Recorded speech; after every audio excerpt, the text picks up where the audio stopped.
Бейнероликтің тұрақты демеушісі OneX компаниясы жоғары коэффициенттер, жедел төлемдер және оперативті қызмет көрсету сервисі тек сол жерде. Төмендегі сілтемемен өтіп арнамыздың промокодын қолдансаңыздар, сіздерді ақшалай бонустар күтеді. OneX сілтемесі төменде.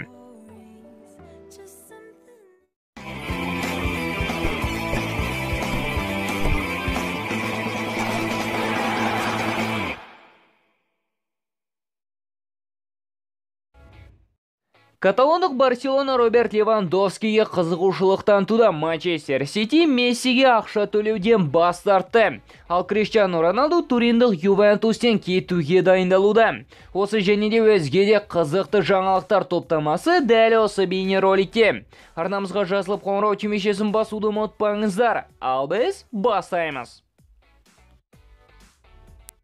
Англия футболы мен Ливерпульдің аңызды ойыншысы Стивен Джеррард ағылшын премьер-лигасының даңқ залына кірді. Бұл жөнінде ағылшындық лиганың ресми сайты хабарлады. Еске салсақ, әйгілі ағылшындық футболшы Мерсисайдта клуб сапында 540 ойын өткізіп 120 голдан автор атанды. Джеррард Ливерпульге масабынан 17 жылын арнап 11 жүлденің жеңімпазы атанды. Демек, Стиви бұған өте лайықты. Мюнхендік Бавария клубтың эмблемасына өзгерістер енгізді. Енді жейдедегі логотиптің үстінде 4 емес 5 жұлдыз бейнеленетін болады. Бұндай қадамға мюнхендіктер биылғы 30-шы чемпиондық жүлдеден кейін келді. Еске салсақ, чемпионаттың аяқталуына небәрі 3 тур қалғанда Боруссия Лейпциг тұтып Бавария уақытынан ерте чемпионат жеңімпаздары атанды. Манчестер Сити футбол клубының иесі Шейх Мансур ибн Заид 30-шы мамырда өтетін чемпиондар лигасының финалына бірнеше мың Сити жанкерін тегін кіргізіп, шығындарын төлеп бермек. Қанша жерден Сити ақша қапшығы болса да, басшының бұл әрекеті үлкен құрметке лайықты. Сасуоло футбол клубының ойыншысы Джанлуки Макаканың әкесі Эмилиано Рома футбол клубының жаттығу базасына кіріп, көз алдындағынан барлығын төңкеріп жанжал шығарды. Алдымен ол көлік тұрағына келіп, көліктерді шағып, тіпті Романың бас директоры Тиаго Пинтудың көлігінің терезесін шағып, сыртын жарамсыз қылды. Кейін жаттығу базасына келіп, академия ойыншыларының мазасын қашырды. Кәсіпқой футболшының әкесі бұндай әрекетке неліктен барғаны белгісіз. Қазіргі таңда ол жергілікті полицияда әрекет үшін жауап беруде. Ресми Ван Дейк пен Рамостың қатарына енді каталондық Барселонаның ойыншысы Марк-Андре Тер Штеген қосылды. 24 жастағы қақпашының оң аяғынан тізесіне күрделі ота жасалып, ойыншы жазда өтетін Еуропа чемпионатына қатыса алмайтын болды. Бундестим өте маңызды ойыншысын жоғалтты. Мюнхендік Баварияның бір қатар ойыншылары, нақтырақ Давид Алаба, Хави Мартина және Джером Боатeng клубтан ресми түрде кететіндерін хабарлады. Алды күні Харри Кейн де Тоттенхэм жанкүйерлерімен қоштасы, кеше Давид Луисті Арсеналдан кететіні белгілі болды. Қай футболшы қай клубқа кетуі мүмкін? Пікірлеріңізді комментарийге күтемін.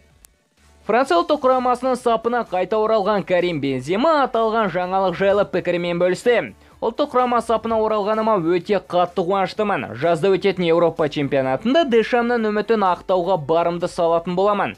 Отбасыма, достарыма, әріптестеріме және маған көмектескен барлық жандарға алғысым шексіз, деді Реалдың центр форварды.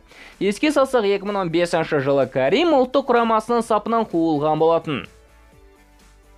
Ағылшын премьер-лигасының ресми сайты биылғы маусымда чемпионатқа қатысқан клубтардың жеңістерінің көбісі сырт алаңда болғанын мәлімдеді. Қазіргі таңда АПЛ клубтары 150 мәрте сырт алаңда жеңіске жетіп, 137 рет қана өз алаңдарында 3 ұпайға қол жеткізді.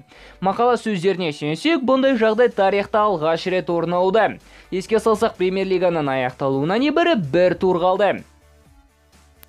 Француздық Пари Сен-Жермен және Лондондық Челси каталондық Барселонаның ойыншысы Миралем Пьяничке қызығушылық танытуда. Баспа ақпаратына сенсек, 31 жастағы босниялық ойыншы осы жазда аталған екі клубтың біріне жалға өнер көрсетуге кетуі мүмкін.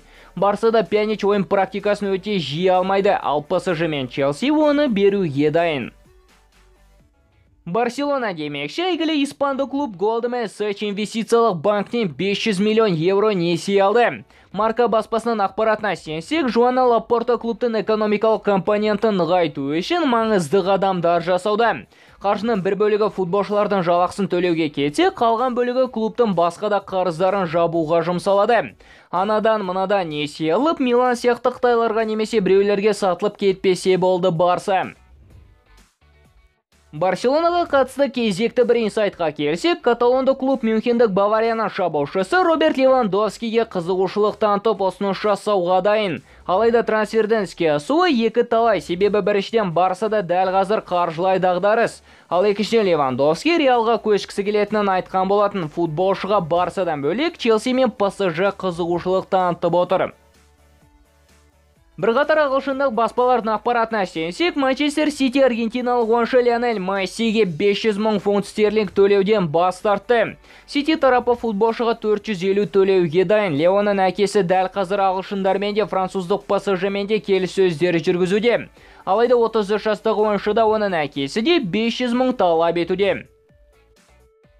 Туриндік Ювентус Еуропа лигасына әлі түсіп үлгермеді, ал Криштиану Роналду Италиядан қашуына кірісіп, Португалдық ойыншының автотұрағындағы қымбат көліктері транспортировкаға кірісіп, басқа елге көшіріліп жатыр. Еске салсақ, кеше түнде Ювентус Аталантаны ұтып, Италия кубогының жеңімпаздары атанған болатын.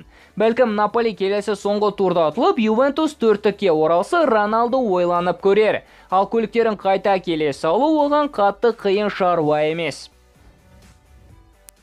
Бейнероликке лайк басып, комментарийге пікірлеріңізді жаза отырыңыздар. Арнамызға және инста парақшамызға тіркеліп, бізбен бірге болыңыздар. Келесі кездескенше достар, футбол бірінші орында.